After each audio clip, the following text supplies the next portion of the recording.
ஆண்டவர் எப்போது நம்முடைய அருகாமையிலே வந்திருப்பார். ஆண்டவராகிய தேவனை கண்டடையத்தக்க சமயத்திலே நம்ம தேட வேண்டும். அவர் சமீபமாய் இருக்கையிலே அவரை தேட வேண்டும். அவர் சமீபமாய் இருக்கிறது நமக்கு எப்படி தெரியும்?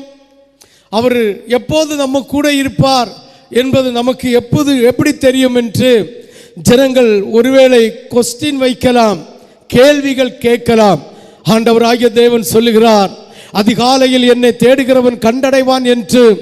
அதிகாலையில் என்னை தேடுகிறவன் கண்டடைவான் என்று தேவனுடைய வார்த்தையின்படி அவர் உன்னை அதிகாலையிலே நீ காணும்படியாக உன் அருகாமையிலே வந்திருப்பார். அந்த அதிகாலையிலே ஆண்டவருடைய சமூகத்திலே உட்கார்ந்து ஆண்டவரை கண்டடைய தக்க நேரத்திலே ஆண்டவரை கண்டடைகிற சமயம் வரைக்கும், அவர் வாக்குத்தத்தம் தருகிற நேரம் வரைக்கும் அவரை கண்டடையத்தக்க விதத்திலே ஆண்டவரை அதிகாலையில் தேடினால் நிச்சயமாகவே அவரை கண்டடையலாம்.